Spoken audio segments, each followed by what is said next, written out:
Hey everyone, I'm Josh Olson. This is a conversation with. Today's guest has been in the television industry for over 20 years.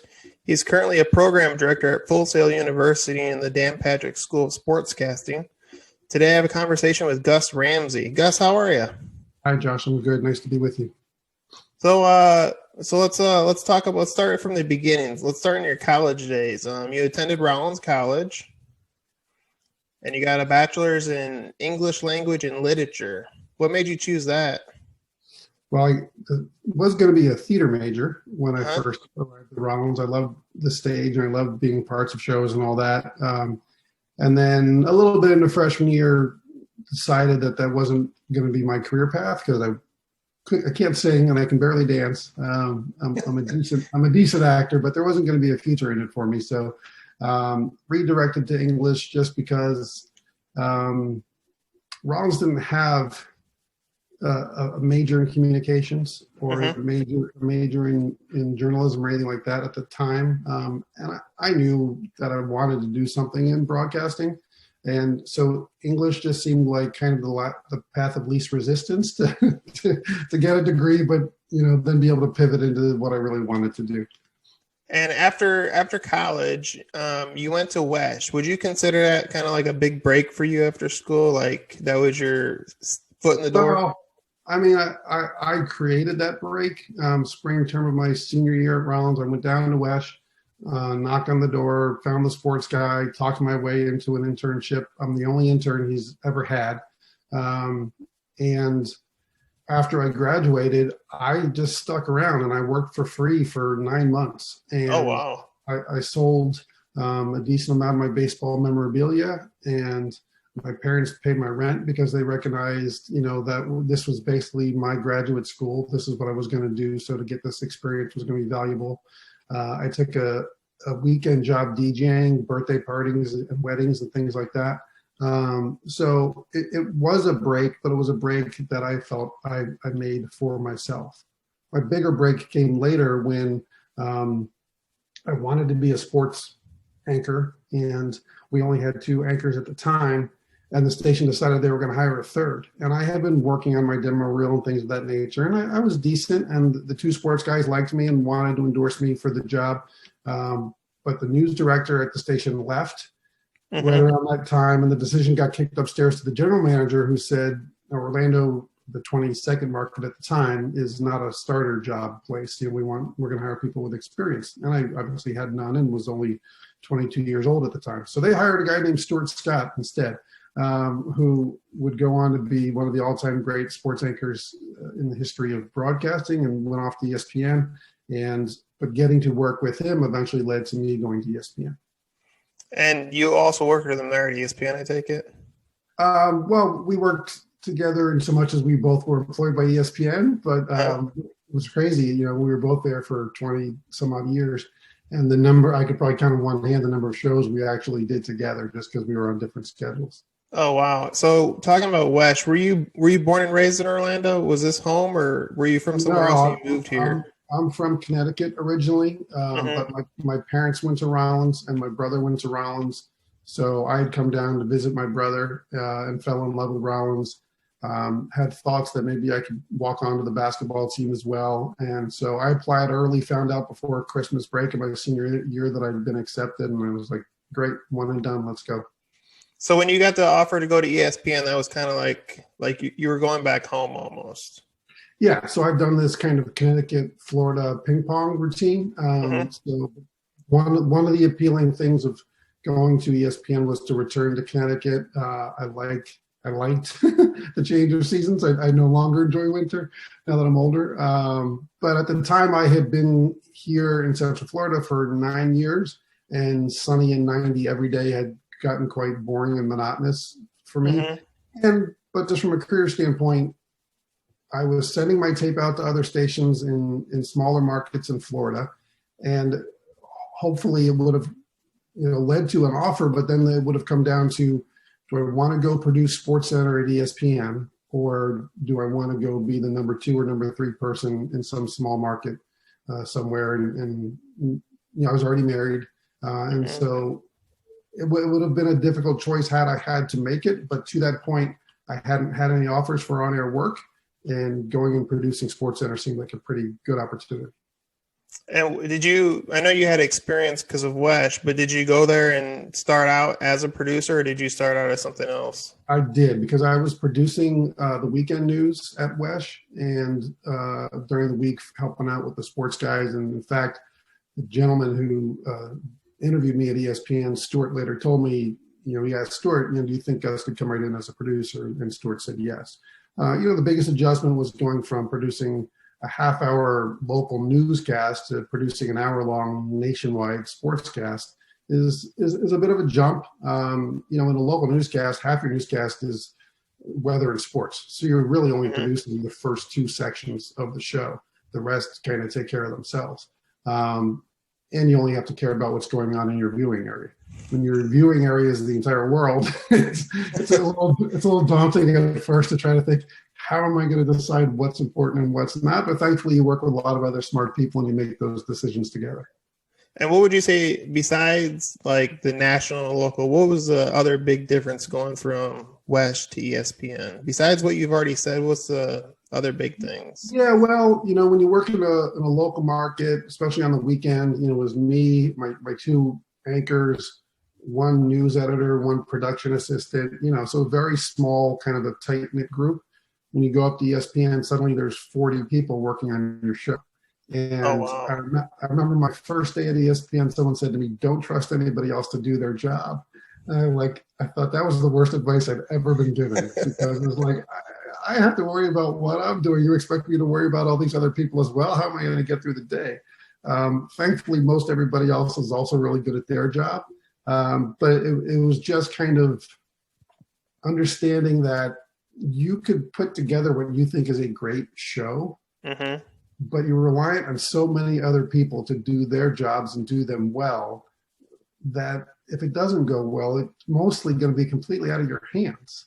And all you can do is feel bad about it, pat somebody on the back and say, it's okay, we'll be better next time, and try to do it better next time. Now, thankfully, when I started, there was no internet, there was no DVR, there was no, here's 4 or 5 websites that are recording every second that we do, waiting to throw darts at us for a mistake. So you had a little bit of, we used to say, it's off to Pluto. Once you did the show, it was off to Pluto and nobody was going to see it again. So it made it a little more tolerable to survive the mistakes. But that was one of the big things, is just learning to understand that you can't control everything anymore. And did you start with SportsCenter, and did you do any other shows?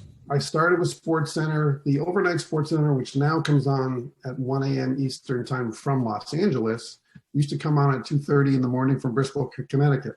Oh. Excuse me. So my first show was that show. That's kind of where they started the new people. So I was already kind of a night owl, but still, not getting home until 3:30 in the morning, having your wife work 9 to 5. So you were often, 2 ships passing in the night. That was a challenging part of it. And frankly, think about how much is going on now and how much we put into a SportsCenter or any other type show to try to do a half-hour show encompassing everything, because the day's over at 3:30 in the morning, even on the West Coast. That's a little daunting to go, how am I going to get all of this stuff into basically a 23-minute show once you factor in commercial breaks? But it was fun because, the bosses had all gone home, and it felt a little bit like working on the weekend still, where it was just a smaller group of us working weird hours trying to put on a good TV show. And talk about the preparation you took for shows that you were producing. Yeah, that was one of the things I liked most about doing that job, is every day is different. And I assume that there are a lot of other jobs where you can feel that way. If you're a dentist, every mouth is a different mouth or whatever. But you walk in the door and you look at what's going on in the sports world that day, and that's where you start. You look at games, you look at the news, you look at where your coverage is. All right, we've got Sal Paolantonio's at Eagles camp today. We've got Mark Schwartz is with the Clippers because they fired their coach or whatever. There's 12 basketball games. There's 3 soccer games that will qualify teams for World Cup play. There's 2 NFL training camp, whatever. So you've got all that stuff, and you've got a blank slate. and you have to decide what's the most important. How am I going to build this show out? How much time am I going to spend on each item in the show? And what are my elements that I have to tell that story? Everything we do is storytelling, and each individual game or piece of news is its own story. Sometimes they can be strung together. Sometimes they're their own entity. So it was really just taking that blank slate and trying to stack that show in a way that would make sense to the audience, that would kind of relay, here's what the most important thing is happening today and why it's important. I remember when I interviewed at ESPN, one of the bosses telling me, our audience trusts us, and if whatever we determine the lead story is, they're going to trust that there's a reason we chose it to be so. And do you have any favorite moments from ESPN? I know you were there for 20 years, but what would you say some of your moments stand out to you, I guess? Yeah, I mean, there's a couple that I always kind of think back on, one good, one bad. The bad was I was at the 96 Olympics, which at the surface of it sounds like a good thing until the bomb went off. And, if you've seen the Richard Jewell movie, it's a pretty fair reenactment of what happened. And I was there doing the overnight SportsCenter coverage, and we had gone into our production truck. We did the 11 o'clock SportsCenter stuff live, and then we're taping for the overnight show, which I think at that point they had moved up to a 2 a.m. start. So around 1:20 in the morning is when the bomb went off. And our production truck was in a parking lot behind the Chamber of Commerce building, which was part of Centennial Park. The bomb went off, I would guess, 500 to 700 yards from us, and we were buffered by the Chamber of Commerce building, but our truck still shook from the concussion of the bomb. Oh, wow. Earlier in the week, when we had gotten there, and remember, the 96 Olympics started only maybe like a week after a plane from New York City had gone down over shortly after takeoff, and some people thought that it was a terrorist act. So terrorism was already being thrown around fairly heavily heading into the Olympics. Well, early in the week, we were in the truck, and someone was delivering a huge refrigerator to the Chamber of Commerce building on a big truck or crane or whatever. And when they got it there, they kind of dropped it. It made obviously a really loud bang. Yeah. And everybody in the truck jumped and went, oh my God, what was that?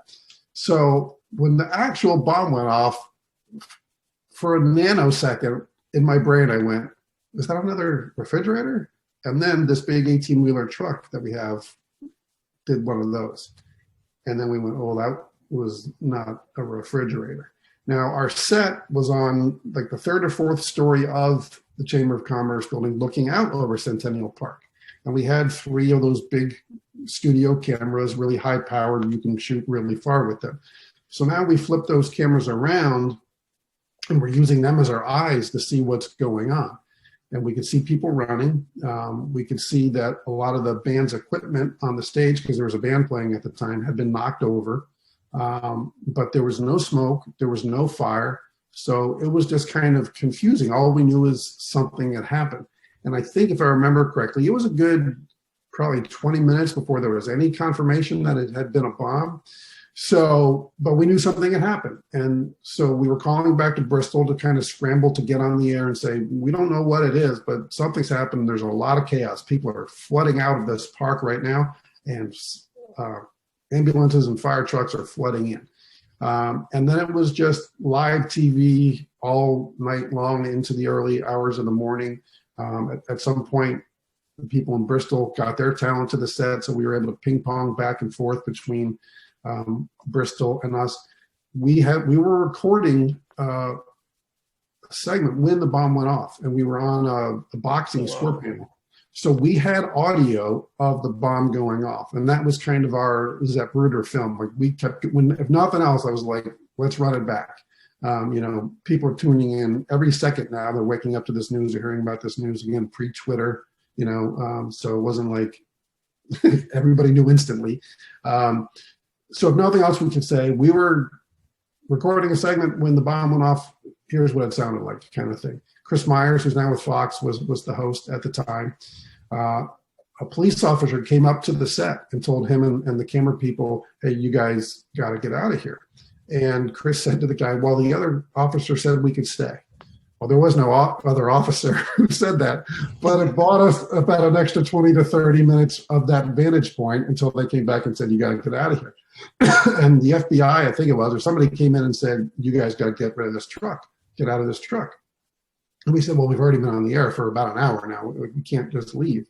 And so the non-essentials had to leave, and I think 6 of us maybe stayed behind in the truck and continued with the ongoing coverage. I think we were second on the air with the story. I always felt bad about that. The news guy in me wanted to be first. CNN beat us by a little bit, but I was really proud of the coverage that we did, and I always kind of hold that up as that's probably about as good as anything I did at ESPN, despite the circumstances. And frankly, I don't think about it often, but I did go see the Richard Jewell movie, and when I saw how they depicted the bomb, the bag that the bomb was in got redirected. Someone kicked it, and had it gone off the way it was intended to, lots of people probably would have died. And not that any one life is any more significant or insignificant than the other, but because it wasn't a super tragedy, I probably look at it differently. Had 50 people died that day, it probably would haunt me more than I sit back and go, we did a really good job that day. And how long was that day for you? Because that happened. How long were you working that day? Yeah, I probably showed up for work late afternoon. The weird thing was, that morning, I went to the one and only event the entire time I was there. I was a big Arvydas Sabonis fan. He played on the Lithuanian basketball team, and so I got tickets, and they played, I think, a 1:00 game. So I went to the basketball game and probably went to work right after that because they were putting us up in some suburb, half an hour outside of Atlanta. So there was probably no point in going back. So I probably went in, hung out for a little while, started working around 6. Did the 11. I went into the truck probably at 10 o'clock that night and didn't come out of it probably until 3 or 4 in the afternoon the next day. Oh, wow. And I remember, going to the event that morning and walking through the streets of Atlanta. You literally couldn't not be in contact with somebody else as you were walking the streets because there were so many people. And then exiting the truck, there was only the National Guard in the streets. It was like you woke up in a third world country or something, and all of a sudden you're in a ghost town. It was that part I remember being very kind of bizarre and odd to have to understand. But it was, as someone who had a news producing background, even though I would never say 18-year-old Gus Ramsey going to Rollins never would have been like, someday I'm going to produce the weekend news. Never in a million years. I was a sports guy all the way. But having done it, I was proud of being able to do that, for ESPN, drawing back on my news experience. The other one was 2000 was my first year on Baseball Tonight. And I grew up and am a big Mets fan. And my dad was a Brooklyn Dodgers fan and then became a Mets fan after the Dodgers moved west.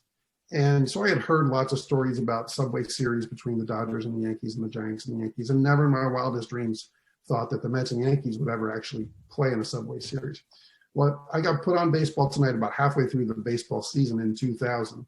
And it just so happens that year the Mets and Yankees played in the World Series. And so I'm on the field before game 1 of that series. I'm about 15 feet from the batting cages. Guys are taking batting practice, and it's Yankee Stadium. I'm looking around and the place is packed and whatever. And I literally can't believe that here I am on the field before game 1 of a Subway Series. And so I pick up the phone and I call my dad and I just said, "Thank you for making me a baseball fan. I can't tell you how awesome this moment is right now." And you can tell I still get choked up talking about it. Because I knew how much it meant to him. Mm-hmm. And I knew how proud he was of me, but I knew that he was enjoying me being there as much as I was being there myself. But it was kind of an indirect way for me to just say, you did a good job and you raised someone the right way, and this is an example of it paying off. That's awesome. And do you get, like, I know you were there. Did you kind of get caught up in the moment when you're there? Or have you ever gotten kind of like caught up in the moment or maybe starstruck, I guess you could Yeah, say? I mean that's always the hard part of this job is trying to put the fan on the side a little bit, especially in a moment like that when your team is involved. Thankfully, at that point, I wasn't necessarily working; I was just kind of chilling before the game started. But once the game starts, you have to put your fandom down and pay attention to the storylines and try to decide what stories you want to tell that you think are the right stories to tell, and not, oh man, the Mets got hosed today or whatever. You got to do that. And we've had some graduates who've gone on to work at ESPN as production assistants, and I tell them the hardest part of the job is when your team loses a big game, you have to go into work the next day. You can't escape it. It's on every TV in the building all day long. I'm a Broncos fan, and they lost an awful playoff game to the Ravens a few years ago when they basically had the game won and blew it and then lost in overtime. And then the next day I'm at work, and every TV in the building is showing that play over and over again. We have to talk about it in our show. And if you're a dentist, you can just go work and clean teeth and get your mind off it for a day. When you're in sports, you can't escape it. So that's always hard. But you have to be unbiased. That comes with the territory. The only exception I've ever experienced was here in Orlando when I was working at WESH, and we had the NBA All-Star game in 1992, and Magic Johnson played in that game, and it was his first game back after his AIDS diagnosis. And there was a lot of uproar about whether he should play or not. Many of the players were against him playing because they were concerned for their own health just based on what we didn't know about AIDS at the time. But he played, he ended up winning the MVP, and at the end of the game, there were 3 straight times down the court where he hit a 3-point shot. One time he was guarded by Michael Jordan, one time by Isaiah Thomas, I forget the other one. But when he made the third one, everybody in the building stood and cheered, including me and everybody on press row, because, we thought the guy was going to be dead 4 months prior to that. And here he is competing in this all-star game and playing great and winning the MVP. There was no way you could not cheer for that moment.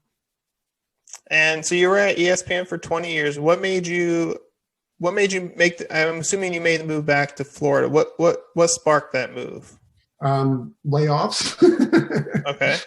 In October of 2015, ESPN laid off about 300 people. And it was a lot of people like me who'd been there a long time and were making a nice chunk of change. But ESPN kind of built itself on seeing the future and understanding where the business was going to go. And at that time, the digital streaming stuff was really just kind of taken off, and ESPN hadn't completely embraced it. They were still kind of saying, look, if you want to watch SportsCenter, we're not putting that anywhere other than on your television. So you got to come watch it there. Plus the cost for the rights fees to the NBA and NASCAR and NFL, whatever. They're paying a ton of money for that, but their subscriber rates were going down because more and more people were cutting their cords and finding other ways to get their information, which is the world that we're living in now. Mm-hmm. So because of all of that, I looked at myself as kind of a salary cap victim.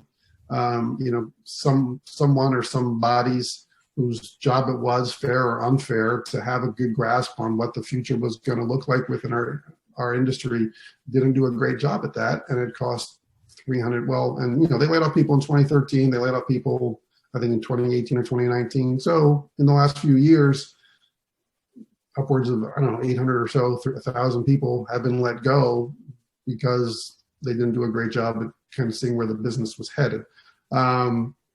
So no, not my choice. I think a lot of people at that time would have been happy to be ESPN lifers.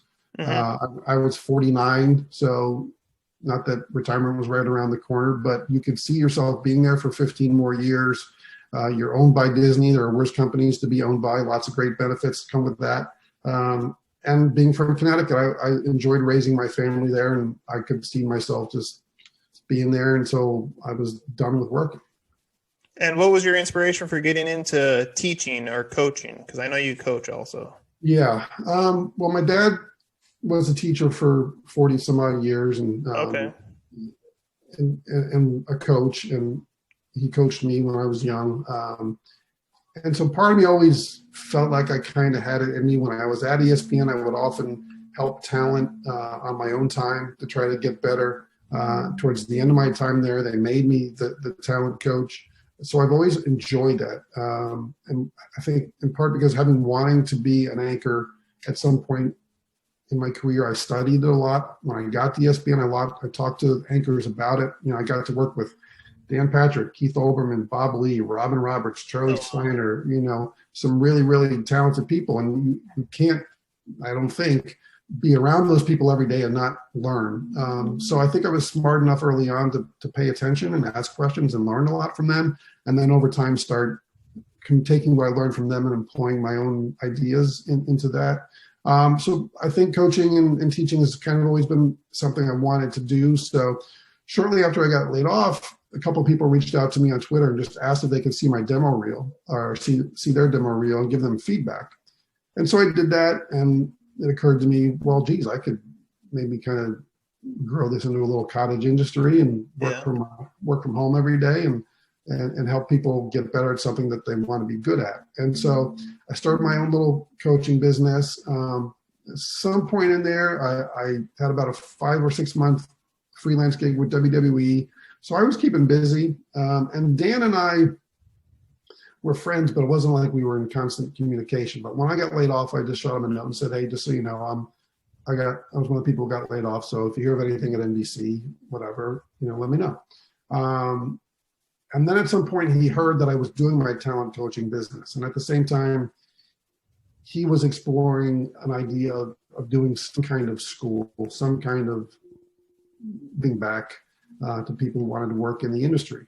And he and his agent came down and visited Full Sail, saw that what everything Full Sail has to offer, talked about how it could work, and it kind of seemed to be a match made in heaven. So he then reached out to me and said, hey, I think I'm going to be starting this program down at Full Sail.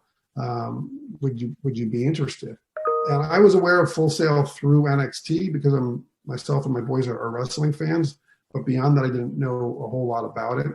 So Josh Mora from Full Sail came up and met me in Connecticut, and we talked a little bit about it. I think at first the idea was, maybe there'd be a class I could teach. But I think after Josh met me and after talking with Dan, the idea of me running the program was something everybody was agreeable to. Mm-hmm. So when they got around to offering that, and Dan said, I'd like you to move to Winter Park and be my boots on the ground there. But, gee, Dan, you're going to twist my arm and make me go back to Winter Park? I don't know. You're calling in December in Connecticut. Let me see if I can talk myself into this. So it was a little bit tricky in so much as this is the first revenue share program that Full Sail has ever done. So a contract had to be negotiated between Dan and the school. And so that took time and led to some impatience on my side of things. Just, Dan was telling me, I'm not doing this without you. But Full Sail was saying, that's wonderful, but we still have to agree to do it in the first place. So it took a little while, but I remember in January of 2017, I asked Josh, I said, well, if this starts, when do you think it would start? And he'd say, well, we'd probably need you down here by like July 1st. I said, okay, I'm coming on July 1st. Because I didn't want to wait to do anything last minute. I had to sell a house. I had to move my family. I had to find schools for my children, things like that. So we moved out on July 1st, and I didn't have the offer yet. But I told my wife, I said, look, you can find a job doing what you do. I can continue to do my talent coaching business. We'll be living in Winter Park instead of Southington. Like that's a win. But let's get down there and just get settled. And it's too good of an idea for it not to work. Dan's not going to pull out, Full Sail's not going to pull out over a few shekels here and there. Like both sides want this to happen. So it was a bit of a leap of faith. We got down here in July, and I think I was finally offered the job mid-ish August and started in September.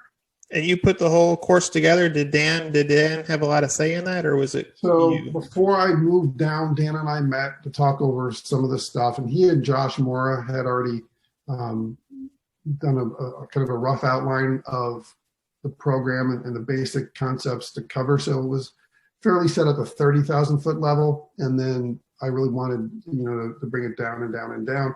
But that also was a process with working with my boss, Eric Saperstein, who had worked at ESPN and the Golf Channel. So it was great to have a boss with the same experience who spoke the TV language. But then also when I hired people, because I didn't hire everybody at once. Full Sail's a month-over-month school, so you don't bring everybody in and say, we're starting in September, because some classes weren't going to launch until a year or so after the program launched because of the progression of the program. So when I was interviewing people, I would say, well, this is the general idea of the class. What would you want to teach? And then once I hired that person, we really dove into all right, this is a class about doing live shots. What kind of things have you experienced doing that? Here's my experience from the producer side of it. I would want the students to know this, that, and the other thing. And so there's not a lot of textbooks, because a lot of TV you can't find in textbooks. You can find the technical, but you can't find the experience. So for instance, in that live shot class, the students will go stand out in the parking lot and they'll have their AirPods in, which works as their IFBs, and the course director will call them and give them cues in their ear or whatever. But if some student has the misfortune of standing somewhere near my car, I might get in my car and honk my horn the entire time that they're talking, because that's going to happen. Right? Every time we turn on the TV, there's a Yahoo running around somebody doing a live shot. So we create experiences that are true to what is going to happen to them when they get in the business, so that it doesn't catch them off guard, so that they know how to handle it. We had one student in our first graduating class. We spent some time in that class showing them examples of, here's people harassing reporters while they're doing their job. Here's how you should handle it when it happens. And then the president was coming to town, and so the student wanted to go downtown Orlando to set up his camera and practice doing live shots, even if it wasn't live, in that kind of busy environment. And while he was doing that, a drunk guy saw him and came over to him and tried to take the microphone and started talking and whatever. And our student very deftly dismissed him, and did it really, really well, in large part because of what we had taught him. And when he showed it to me, I said, put that on your demo reel. Where else is the student saying, watch me get heckled by somebody and react to it well? And he got a job right out of school as a news reporter in Bakersfield, California. And about a year later, they made him the sports director at his station. So the program has been successful. How popular has the popularity gone down, or has it increased? Well, gosh, I hope it hasn't gone down. We launched in January 2018. So from an enrollment standpoint, it's gone up. In the beginning, there was a lot of marketing. A lot of people heard about it on Dan's show or Bill Simmons' podcast or things of that nature. But it's also, there was a leap of faith on the students' parts too. It's like, here's a brand new program. I don't maybe know who Gus Ramsey is. I don't know who his faculty members are. Full Sail, what's Full Sail?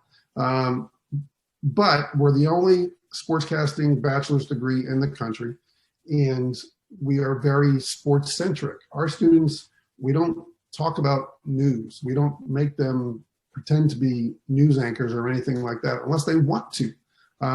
We don't teach you the rules of lacrosse. We don't teach you the rules of basketball. But if every piece of content that you do for an assignment, you want to do it on the WWE, on esports, on soccer, you're welcome to do that.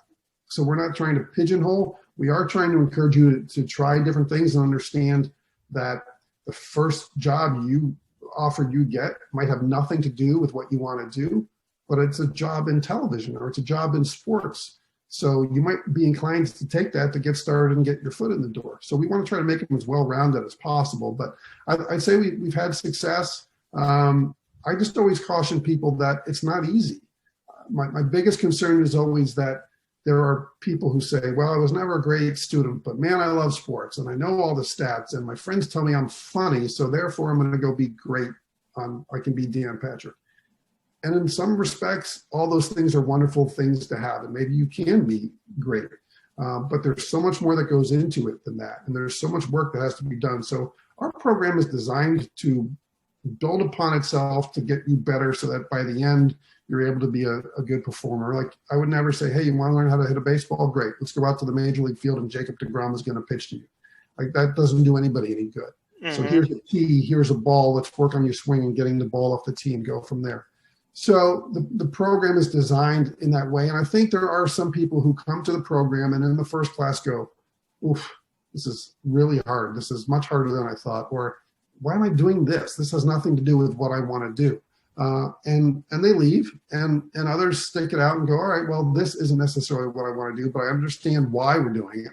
I understand the value in it. Look, again, 18-year-old Gus was never going to go be a news producer, covering house fires and cats up in the trees and high tide at the beach. No, thank you. But that job got me to ESPN.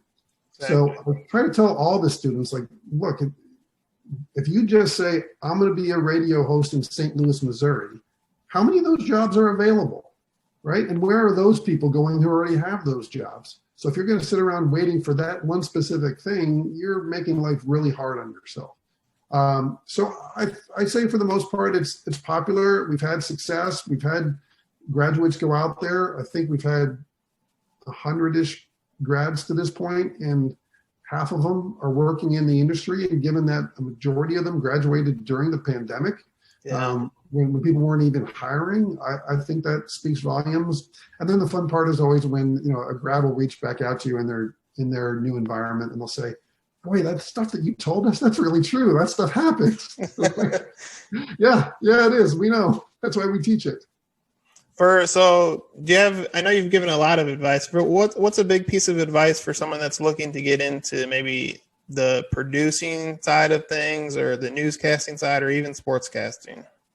Yeah, get comfortable being uncomfortable, for starters. Mm-hmm. Again, I was, when they asked me to produce the weekend news, I didn't mind the idea of it because it was going to be more money and more responsibility.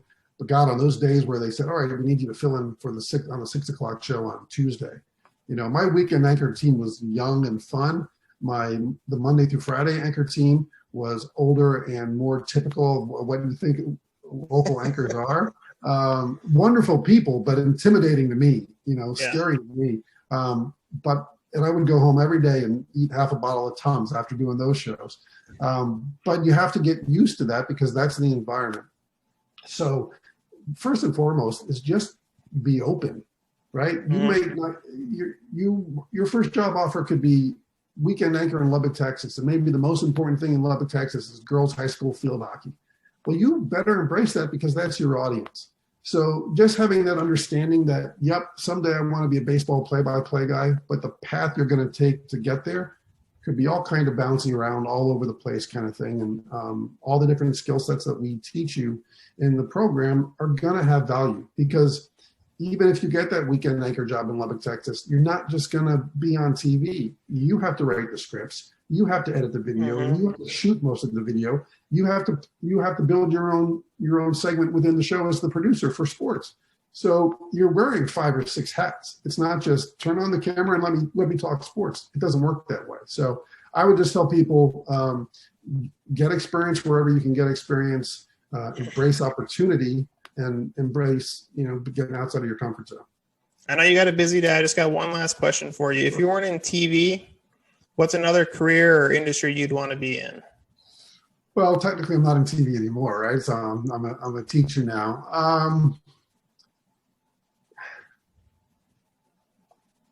That's a hard one. When I got laid off at ESPN, my first thought was, well, what am I going to do now? Because there's only so many coordinating producer jobs out there. Mm-hmm. If I have a dentist practice here in Winter Park and it's not doing well, I can say, you know what, we're moving to Des Moines because they need dentists there.